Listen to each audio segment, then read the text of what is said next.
Hi everyone, it's me, Tim, and today I want to talk about pacifism in games. This comes from a question from Ambrant7422 who asks, I wonder what you think about pacifist playstyles and how much implementing one costs on development time. So, again, TLDW, I love pacifist playthroughs and they shouldn't take much extra work, if any at all, to support. But before I dive into this, though, two quick things. YouTube changed the algorithm again, so I have almost no control over ads anymore. You may have heard about this, but I can't control if they're at the beginning or the end, or if they're skippable. The only thing I can control is whether or not I want them to be in the middle of the video, and I've turned that off, and that is the one control I still have. Sorry. The other thing is, it's so dark that I ordered some lights to put in my bookcase. They should be here today or tomorrow, so let's hope the next video's brighter. Back to pacifism. I think it should be obvious I love pacifism playthroughs. You could play Fallout that way. It was accidental in Fallout. We designed the game and done the main quests and all that. And at one point, I believe someone in QA went, you can play without killing anybody. And I was like, really? And it turned out it was a side effect of, I think most of the dialogue playthroughs didn't result in anyone dying. Caveat, you didn't kill anyone. If the master blew up a bomb, or if while stealthing around a bomb went off, that can't be blamed on you, right? So once we knew that was happening, we kind of supported it. And I think I mentioned this. There was someone else who played the game who tried to kill everybody. And he was really upset that there seemed to be people marked as unkillable, like the Overseer, which is why we even threw in being able to kill him at the end. Spoiler. After Fallout, pacifism was something that went into the design. We thought about it. It was a thoughtful design feature in my subsequent games, at least in the games that I could do it. Games where I was using someone else's IP, like, Temple of Elemental Evil or Vampire Bloodlines, we couldn't always control whether or not a pacifist playthrough was possible. But in the games I made myself that were my IP, I wanted pacifism to be possible. So, just so you know, pacifism, there's nothing special about pacifism in that sense. I like all kinds of player-driven character activity where you're doing something, you're behaving a certain way because you want to, not because the game's making you, not because it's optimal, but because you've decided that's part of your character.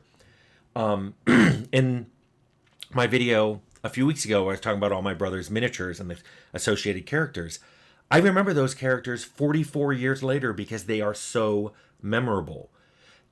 He played his illusionist in a way that was not the best for an illusionist to announce, I'm an illusionist and now I'm casting an illusion. But I remember that character. He was very distinct and he was very successful. That's a good character. Most people think the only way to measure the reward in an RPG is how high your character got level-wise, or how many quests you completed. Wrong. It's how much fun you're having and how memorable that character is. Those are far, far better rewards. And 44 years later, I remember my brother's characters. When I started playing WoW in 2005, within a year or two, I remember a friend of mine, Miriam, she played a mage who was a vegan octogenarian. And I remember this character. It has been 20 years and I remember her character because she was vegan, she wouldn't eat any animal products. And she was a mage. She could summon a lot of things. She could summon milk, but she wouldn't drink it. She could summon cheese, but she wouldn't eat it. She would only drink water. For some spells, it said summons a banquet.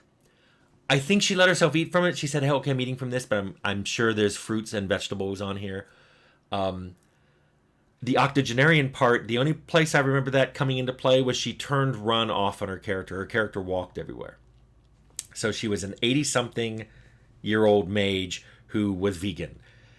That was a very distinctive set of layers on top of a standard mage character and something I remember. I had a character too, a little gnome called Nugget. And when he got high enough level, his last name became O'Justice, so he was Nugget O'Justice. And his tagline was, he avenged those who couldn't avenge themselves. And basically, he got really excited when there was a quest that, some poor farmer was being put upon, or someone stole money or whatever. And he's like, yes, this is what we're going to do. And he was relatively neutral about quests, like, we're going to go, go into some dungeon and collect treasure. But if there was a bad guy in the dungeon and he had stolen that treasure, or, he was doing bad things like raising the dead, Nugget O'Justice was going to take care of it. I like stuff like that. To me, pacifism is that. It is a player feeling so strongly about not killing someone, even in a game, that he makes that part of his character's background and story and behavior. And that makes the games harder to play. When you play a pacifist, if you're playing a game that gives you experience for killing, you're not going to get that XP. It's one of the many reasons I like XP just coming from quests, because that way the game isn't judging you on how you solved the quest, just that you did it. And I also love that people sometimes want to experience the storyline in an RPG, and they want to play through all the stories and meet all the characters and see the outcomes and see the effects on people, but they don't necessarily want to do all the combat. I had a friend who was a level designer, and he primarily played games to see the story and to see the levels. And he would often turn difficulty, especially combat difficulty, down to easy so he could do that. What I love about pacifism is that's a way, if the game provides it, it's a way to do that without having to turn any game difficulty down to low. You can play it, the game provides a way of doing it. I love that. So let's talk about how you would put that into your game's design. I do not think the development time has to be increased if you plan for pacifism in advance. My games, on all the main story quests, had a rule that those quests had to be, you could fight your way through, sneak your way through, or talk your way through. Yes, sometimes the talk path ended up with people fighting among themselves, or someone fighting for you, or doing something violent. And yes, sometimes the sneak one was going in, hacking into a computer and having it blow up an engine, or sneaking into a bomb and activating it. So yes, that was you being violent, even if it's by proxy. But there were lots of options that didn't have that, where you could just not even interact with people. You sneak in, you get what you want, you leave. So if your game has options like that, you just need to make sure that in any quest that has if the sneak option's violent, the talk one isn't. The talk one's violent, the sneak one isn't. And usually the talk ones aren't violent. So you usually can get away with that. So if what you have to say is to be a pacifist character, you may have to put some points in talking. I don't think that's out of the question to tell players, we support pacifism, but you're going to have good speech skills. So because I already had those stealth and dialogue paths already planned for my games, it's not like they increased our development time. We were already going to do it. So I believe the only place it really came into planning, once we realized we wanted pacifist paths, is when you had placed encounters that required combat. That would violate my rule if there was no way around them. If it funneled you into this thing and you had to fight this guy, at the end of Outer Worlds, that's why I was always against bosses. I didn't really like the robot, but you could, with advanced planning, get the robot heavily reduced and get the drones to fight for you and and your companions to fight, and you could actually not do anything, and you could defeat the robot. Plus, it was a robot, so I'm not sure that counted on many people's pacifism playthroughs. I mean, if you were allowed to shoot a gun turret, the robots in Outer Worlds were not sentient. You should be allowed to kill them. Now, all bets are off on side quests. Like I've said, side quests didn't have to have all 3 playthroughs, which meant you might have a side quest that only has a combat solution. Pacifists aren't going to do that, but side quests are optional. So the game is completable with pacifism, and I feel like it supports that playthrough.